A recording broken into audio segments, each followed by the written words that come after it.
Essa aqui é uma máscara de solda com painel automático, um painel capaz de auto-escurecimento. Quando a primeira dessas apareceu no mercado, mais de 40 anos atrás, isso foi uma verdadeira revolução para os soldadores. Apesar de não ser nenhuma novidade, esse tipo de máscara era incrivelmente caro no início dos anos 2000, e ainda bastante caro até por volta de 2010. De lá para cá os preços caíram bastante. Para tu ter uma ideia, eu paguei R$ 69,90 nessa aqui. Eu vou desmontar essa máscara para que a gente possa entender um pouco sobre cada componente dela e como eles afetam o nosso conforto e segurança durante a solda. Aqui eu tenho a carneira, que é a parte responsável por fixar a máscara na cabeça de forma mais ou menos confortável. Eu achei essa aqui incrível dado o preço dela. São 4 pontos de apoio, sendo da testa acolchoado, e o ajuste é feito por meio de uma catraca. Eu tô com ela faz uns meses, já trabalhei por alguns dias seguidos com ela na cabeça e achei realmente muito confortável.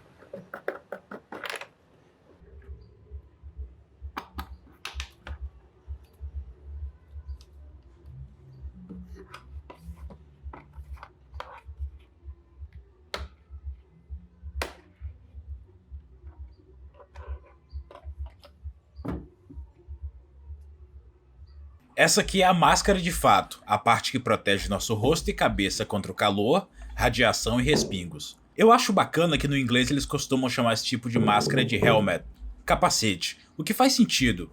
A máscara seria aquela que protege essencialmente a face, enquanto esse capacete aqui oferece proteção também para a cabeça, pescoço e orelhas. Eu espero que tu nunca tenha tido a experiência de ter um respingo de solda caindo bem na broca do ouvido, como diria o pessoal mais antigo. É algo horrível. Uma máscara com esse formato aqui vai te proteger de situações como essa. Lembrando que essa chapa de acrílico que vai aqui para proteger o painel, com o tempo vai ficando riscada e marcada por respingos, especialmente se tu for alguém como eu que gosta de olhar a poça de fusão bem de perto. Dá para comprar ela separadamente e custa bem baratinho, não lembro quanto agora, mas é bem barato. Aqui eu tenho o painel, a parte mais importante de qualquer máscara. Mas antes de falar sobre as especificações técnicas dele e de explicar por que eu chamo isso aqui de painel quando todo mundo chama de lente, até mesmo os fabricantes, eu quero te mostrar algo. Dá uma olhada nessas garrinhas aqui. Esse painel te dá a possibilidade de encaixar uma lente de vidro dessas comuns na janela de visão. Eu achei isso super bacana porque, se a eletrônica do painel deixar de funcionar por qualquer motivo, basta encaixar uma lente ali e continuar trabalhando. Esse aqui é um painel com escurecimento ajustável, o que significa que você pode definir por meio desse potenciômetro aqui o quão escuro ele vai ficar quando tu abrir o arco. Quanto maior esse número, mais escuro. Esse ajuste é importante porque o brilho do arco elétrico e da própria poça de fusão variam em função da corrente setada na tua máquina de solda. O ajuste ideal vai promover escurecimento suficiente para proteger os olhos da luz do arco sem prejudicar a visualização da poça de fusão. Mas como eu ajusto? Aqui na lateral da caixa você tem uma referência de qual nível de escurecimento usar. Eu te recomendo usar isso aqui como um ponto de partida e experimentar a partir dali para encontrar o ajuste ideal para o tipo de solda que tu está fazendo. O brilho aparente do arco vai variar não só em função da corrente, mas também da posição e ângulo em que você estiver olhando para ele. Às vezes até mesmo de eletrodo para eletrodo sob condições similares. Eu, por exemplo, quase sempre uso sombreamento 11, mas às vezes, depois de soldar por longos períodos, passo a usar 12 ou 13 para ter um pouco mais de conforto ocular. Observando meu relógio vai ser possível entender por que eu chamo esse elemento de painel. Dá uma olhada em como essa tela aqui me permite transicionar rapidamente entre os estados claro e escuro. A lente de escurecimento automático que eu tenho na minha máscara de solda é na verdade um painel de cristal líquido bastante similar ao do meu relógio. Claro, com tecnologias diferentes, mas funcionando com um princípio bastante parecido. Essa coloração meio roxa que você vê num painel desses é resultante dos filtros de luz ultravioleta e infravermelho. Luz essa que seria bastante prejudicial aos olhos se não fosse adequadamente filtrada. Essa parte aqui é um pequeno painel solar. Ele captura a luz do arco e a partir dela produz eletricidade para recarregar a bateria interna. É uma solução bastante inteligente se você parar para pensar. Aliás, por falar em bateria, esses painéis geralmente vêm equipados com um desses dois tipos aqui, uma CR2032 ou uma bateria de polímero de lítio. Ambas são recarregáveis e cada uma tem suas vantagens e desvantagens. A redondinha geralmente fica num porta-baterias no painel. Dá para comprar ela em qualquer lugar, é baratíssima e bem fácil de ser trocada quando já não estiver mais retendo carga. Mas tem uma capacidade bem pequena e pode se descarregar fácil se a máscara ficar sem uso. Já essa aqui tem uma capacidade nominal bem maior e costuma durar por muito mais tempo. Mas para trocar ela, você precisa abrir o painel e ter ao menos um conhecimento modesto de eletrônica.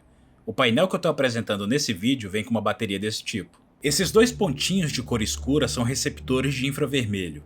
São eles que indicam ao painel quando o arco é aberto e ativam o escurecimento automático. Além do grau de escurecimento, esse modelo de painel me permite configurar outros dois parâmetros, sensibilidade e atraso. A sensibilidade diz respeito a quanto estímulo ele vai precisar receber para escurecer a tela. Quanto maior ela for, menor o estímulo necessário. Esse ajuste é importante para evitar que a atividade de outros soldadores trabalhando nas proximidades, ou até mesmo uma fonte qualquer de infravermelho por perto, ative a sua máscara por acidente. Eu uso a minha sempre no mínimo. Se por acaso te acontecer de a máscara não escurecer quando tu abrir o arco, aumente a sensibilidade até corrigir o problema. O outro parâmetro é o delay, o atraso entre apagar o arco e a máscara voltar para o estado claro. Quanto maior ele for, mais tempo a tela vai permanecer escura depois de ter sido ativada. Eu uso sempre no mínimo, mas você pode experimentar para descobrir o que funciona melhor para ti.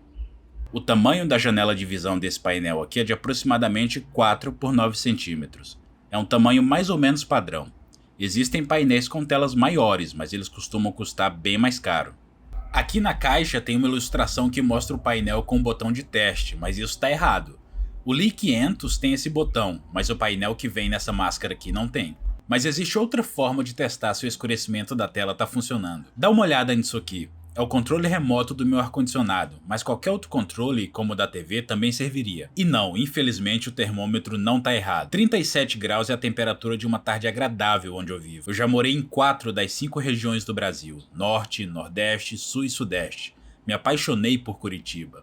Acho que ambas as regiões têm coisas boas, mas não posso ser desonesto. Morar no Tocantins é receber uma amostra grátis do inferno. Mas voltando ao controle. Isso aqui é um LED emissor de infravermelho. É assim que o controle se comunica com o equipamento. Não dá para ver esse LED brilhando a olho nu, mas a câmera consegue capturar esse espectro de luz. Se eu apontar esse controle para o painel, eu consigo ativar o escurecimento. Olha só.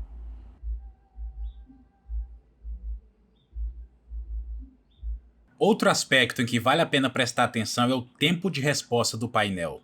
Isto é, o tempo que leva entre os sensores receberem a luz do arco e a tela escurecer de fato. Nos painéis baratinhos, esse tempo é geralmente da ordem de uns 5.000 avos de segundo. É incrivelmente rápido, mas a luz do arco é tão forte que mesmo a exposição durante frações de tempo minúsculas ainda são capazes de gerar desconforto ocular. Um bom painel vai ter um tempo de resposta de pelo menos 20.000 avos de segundo. Isto é, a lente vai escurecer em 0,0001 segundo. É importante notar que esse tempo de resposta só é importante no momento da abertura do arco. Depois que o painel já escureceu, os teus olhos estarão protegidos. Alguém que trabalha com serralheria ou em alguma outra atividade onde a técnica de solda predominante é o ponteamento, onde se abre e fecha o arco com muita frequência, certamente se aproveitaria de uma máscara com tempo de resposta menor. Elas são bem mais caras, mas vale a pena pagar um pouco mais para evitar fadiga ocular no longo prazo. Aqui na caixa eu tenho a informação de que essa máscara tem a função Grind. O que é isso? Significa que você pode usar ela como proteção para o rosto quando estiver usando a esmerilhadeira, e que as fagulhas geradas não vão ativar o escurecimento. Eu honestamente acho o estado claro dessas máscaras ainda muito escuro para esmerilhar. Prefiro usar um bom protetor facial, mas é uma possibilidade que elas te dão.